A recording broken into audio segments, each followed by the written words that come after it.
खरातचा मुलगा हर्षवर्धन पुन्हा एकदा एसआयटीच्या संपर्कात आल्याची माहिती आहे। खरातच्या मुलाची आणि मुलीची आज चौकशी होणार आहे असं कळतंय। महिलांचा लैंगिक शोषण आणि आर्थिक गैरव्यवहार प्रकरणी एसआयटीकडून सखोल तपास सध्या सुरू आहे। अशोक खरातच्या पोलीस कोठडीचा आजचा शेवटचा दिवस आहे आणि उद्या पुन्हा एकदा त्याला न्यायालयात हजर केलं जाईल।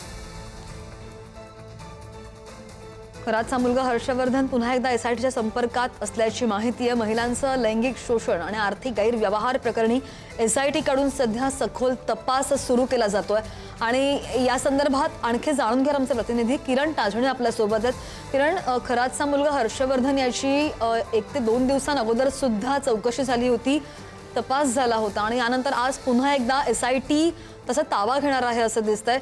आजची जी चौकशी आहे त्यामध्ये नेमकं काय होऊ शकतं?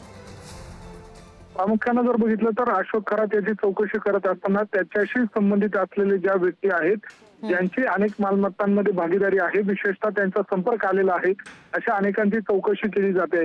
यामध्ये प्रामुख्याने जर बघितलं तर मुलगा हर्षवर्धन खरात याची यापूर्वी 2 वेळेला चौकशी करण्यात आलेली होती।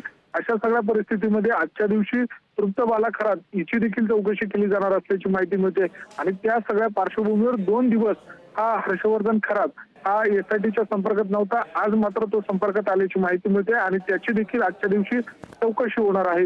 एकूणच मालमत्तांच्या अनुषंगाने झडतीमध्ये सापडलेली जी आधार कार्ड, पॅन कार्ड आहेत, भक्तांच्या नावाने असलेली जी कागदपत्र आहे ती संपूर्ण पाहता या सगळ्या पार्श्वभूमीवर या दोन्ही बहीण भावाची या निमित्ताने चौकशी होणार आहे आणि या चौकशीमध्ये नेमकं काय समोर येतं हे बघणं महत्त्वाचं असेल।